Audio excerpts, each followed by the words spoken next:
In today's demo, I'm going to show you how to do a horizontal ombre with Mani.Q. I'm going to use Dutch's Gloss and Wine Wrangler. This is our Mani.Q range, our gel polish range. So when I apply my gel, I start at the top and I really want to make sure that I apply my product very, very thin. So if I see that I've got too much on my brush, I will just rather wipe some of the product down.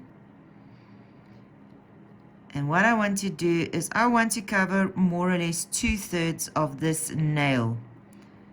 2/3, but keeping it quite thin.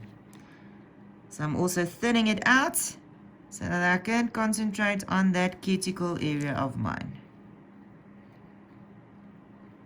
Keeping it thin, keeping it thin.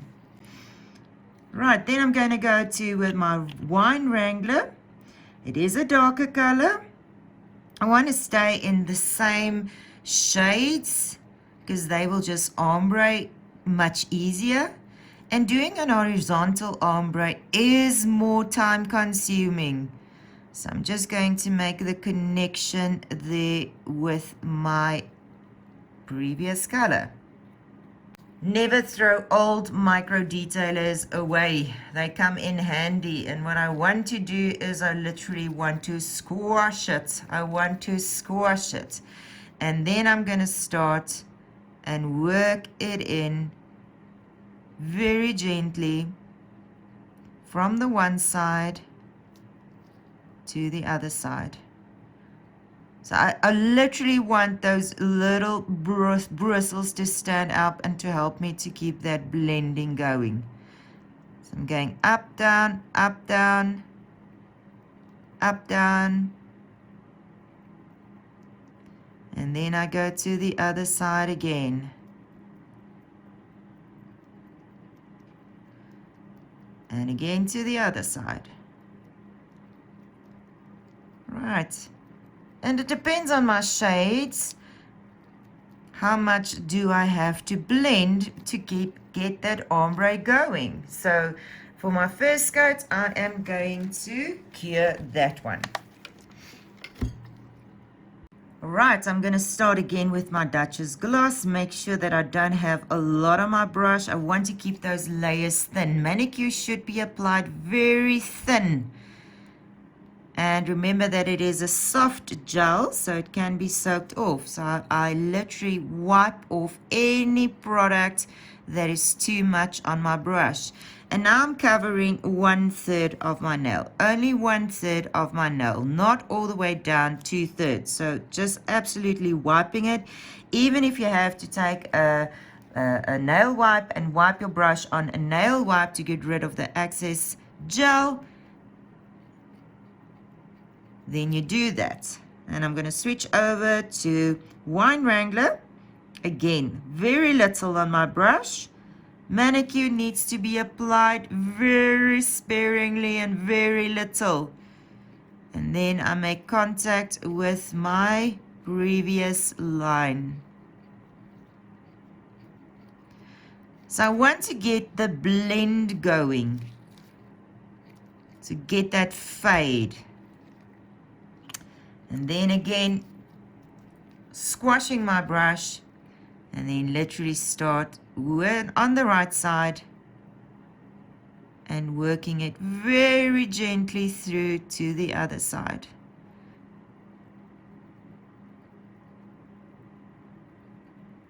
Okay, and then coming back.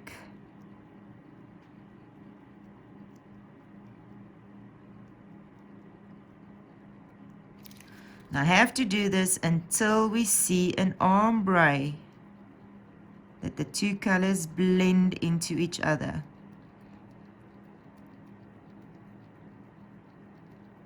From right to left, and you can just squash your brush in between so that we literally work with 1 or 2 bristles.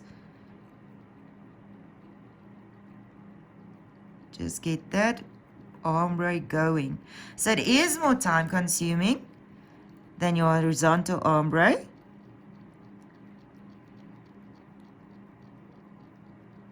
You just have to keep on working it from right to left. And then back.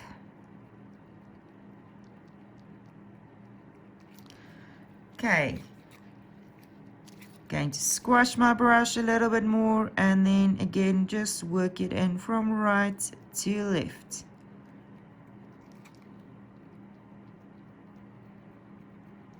Just have to have a little bit of patience when you're doing a horizontal ombre.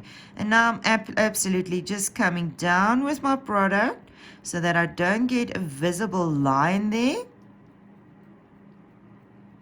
Just coming down. Clean my brush. So if I need to come back, I want a clean brush.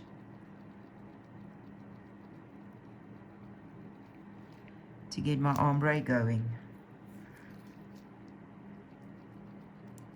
Normally you want to take shades that work together. If you're going to do shades that are too opposite, you're going to have a really struggle to do that.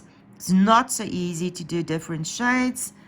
And once I'm happy with that, I'm going to cure it again for 60 seconds. Apply my Mani.Q top coat, because I am working with Mani.Q.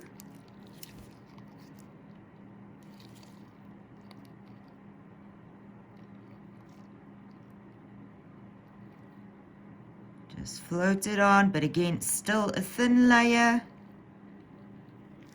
And then we're going to cure it again for 60 seconds.